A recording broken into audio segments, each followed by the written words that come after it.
আজকের ক্লাস অর্থাৎ আজকের ভিডিওতে আমরা নতুনভাবে একটা নতুন পদার্থবিদ্যার একটা নতুন এবং খুব বেসিক্স একটা চ্যাপ্টার বা একটা অধ্যায় নিয়ে আমরা আলোচনা করব বিষয় নিয়ে। সেটা হচ্ছে কি না তো রাশি।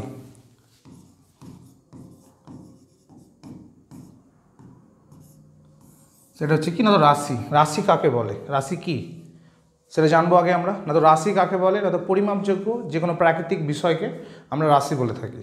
পরিমাপযোগ্য প্রাকৃতিক বিষয়, যে জিনিস আমরা পরিমাপ করতে পারি, কোনো পদার্থ বা কোনো বস্তুর যে সমস্ত বিষয় আমরা পরিমাপ করতে পারি তাকে আমরা রাশি বা ভৌত রাশি বলে থাকি। কী রকম, আমরা যদি বলি যে 5 কিলোগ্রাম আলু,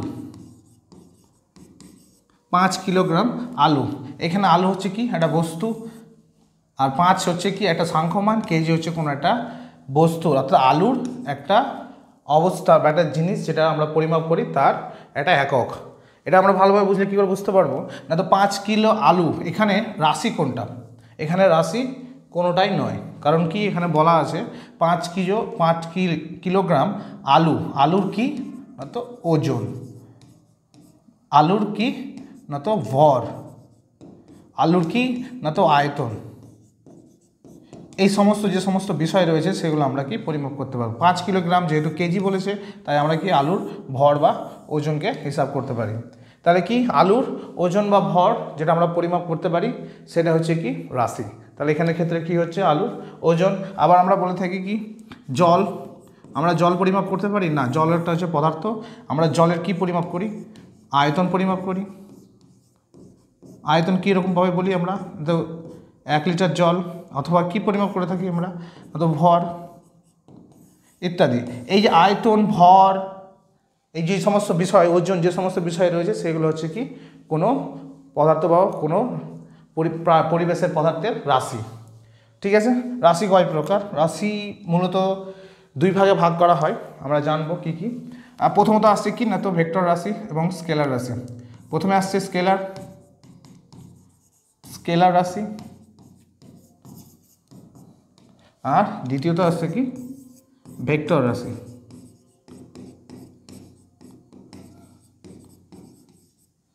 স্কেলার রাশি এবং ভেক্টর রাশি, পরিমাপযোগ্য প্রাকৃতিক বিষয়কে রাশি বললাম। রাশির মধ্যে ভাগ কিভাবে আসলো, খুব সহজ ব্যাপার, খুব সহজে জানবো আমরা কিভাবে ভাগটা আসলাম। না তো স্কেলার রাশি, রাশিকে প্রকাশ করানোর জন্য আমাদের দরকার একটা সাংখ্যমান, একটা সংখ্যা এবং একক।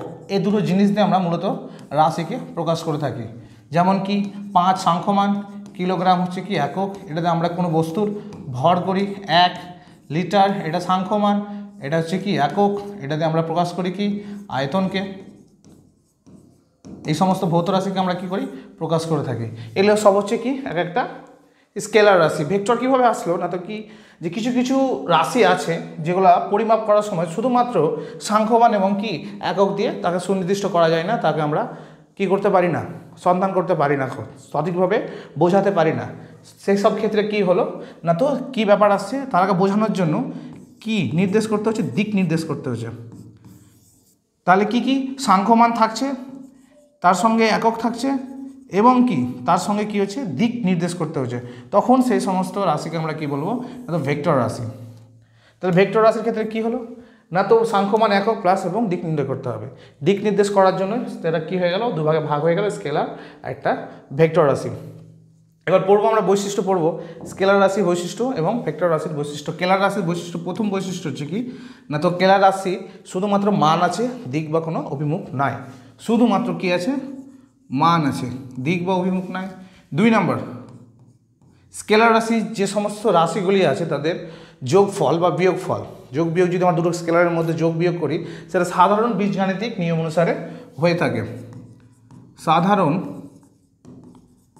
বীজগাণিতিক নিয়ম যেভাবে আমরা অঙ্ক করে থাকি, সাধারণ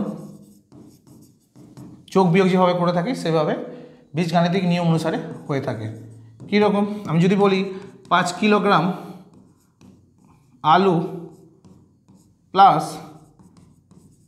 15 কিলোগ্রাম আলু, তাহলে মোট কত আলু হবে, না তো 15 আর 5 মোট কত, সাধারণ যোগ করলে কত হয়, 20 কিলোগ্রাম আলু। বোঝা গেল। তাহলে কী হয়, মান আছে, সাধারণ বীজগাণিতিক নিয়ম অনুসারে কী হয়ে থাকে, যোগ বা বিয়োগ হয়ে থাকে। নেক্সট 3 নম্বর বৈশিষ্ট্য কি, যে দুটি স্কেলার রাশির গুণফল সর্বদা স্কেলার হবে। দুটি স্কেলার রাশিকে যদি আমরা গুণ করি তাদের মান যেটা হবে সেটা সর্বদা কী হবে, স্কেলার হবে, ভেক্টর হবে না। তাহলে দুটি স্কেলার রাশির গুণফল সর্বদা স্কেলার। 3টা বৈশিষ্ট্য আমরা জানলাম, ঠিক আছে। নেক্সট আমরা কি পড়বো না, তো ভেক্টর রাশির বৈশিষ্ট্য, ঠিক এর উল্টো হবে। ভেক্টর রাশি কি, ভেক্টর রাশির প্রথম বৈশিষ্ট্য হচ্ছে কি না, তো ভেক্টর রাশির মান আছে, তার সঙ্গে সঙ্গে দিক বা অভিমুখও আছে, দিকও আছে বা অভিমুখ আছে। 2 নম্বর বৈশিষ্ট্য না, তো স্কেলার রাশির যে দুটো স্কেলারের মধ্যে যোগ বা বিয়োগ সাধারণত বীজগাণিতিক নিয়ম অনুসারে হয় না। বীজগাণিতিক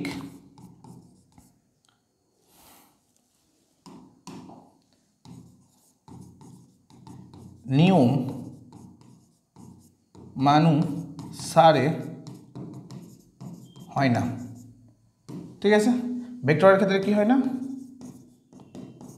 এগুলো হচ্ছে সব ভেক্টরের বৈশিষ্ট্য। তাহলে ভেক্টরের মান দিক বা অভিমুখ থাকে, বীজগাণিতিক নিয়ম অনুসারে এর যোগ বিয়োগ হয় না। তাহলে কীভাবে হয় সেটা আমরা পরে পড়বো বা জানবো, পরের ভিডিওতে আমরা আলোচনা করবো পরের ক্লাসে। 3 নম্বর হচ্ছে কি না, তো দুটি ভেক্টরের গুণফল স্কেলারও হতে পারে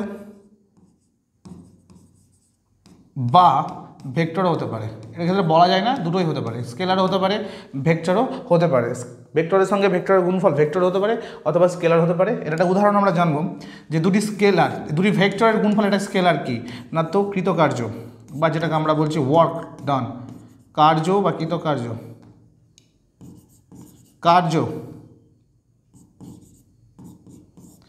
W = F বল গণিত সরণ। বল হচ্ছে কি, এটা ভেক্টর রাশি, সরণ হচ্ছে কি, একটা ভেক্টর রাশি। তাহলে কি, দুটো ভেক্টর রাশি গুণফল কি, একটা কার্য হচ্ছে স্কেলার রাশি, এর কোনো দিক নাই, শুধুমাত্র মান থাকে। তো দুটো ভেক্টরের গুণফল একটি স্কেলার উদাহরণ হচ্ছে কি না, তো কার্য, ঠিক আছে। এইভাবে কি হবে, দুটোর মধ্যে আমরা কি না, তো ডিফারেন্স অর্থাৎ পার্থক্য নির্ণয় করতে পারবো। পার্থক্য কীভাবে নির্ণয় করবো, দুটোকে যদি পাশাপাশি রাখি তাহলে বুঝতে পারবো। প্রথম বৈশিষ্ট্য ছিল ওটাতে মান, এটাতে মান দিক 2 আছে। ওদের কি হয়, বীজগাণিতিক নিয়ম অনুসারে মেনে যোগ বিয়োগ হয়, এদের বীজগাণিতিক নিয়ম অনুসারে মেনে যোগ বিয়োগ হয় না। গুণফল কি হয়, স্কেলার হতে পারে, ভেক্টর হতে পারে, কিন্তু স্কেলারের ক্ষেত্রে গুণফল শুধুমাত্র স্কেলার হবে। নেক্সট কি, দুটি ভেক্টরের গুণফল হয়ে গেল, এগুলো পার্থক্য হয়ে যাবে এবং বৈশিষ্ট্যের সাথেও দেখা যাবে, ঠিক আছে। আজকের জন্য এইটুকুই, বাস। পরবর্তী ক্লাস আমরা আরও ডিটেলসে আলোচনা করব এই সমস্ত বিষয় নিয়ে। পরবর্তী আমরা ক্লাসের জন্য এককের ব্যবহার, পদ্ধতি ইত্যাদি নিয়ে আলোচনা করব।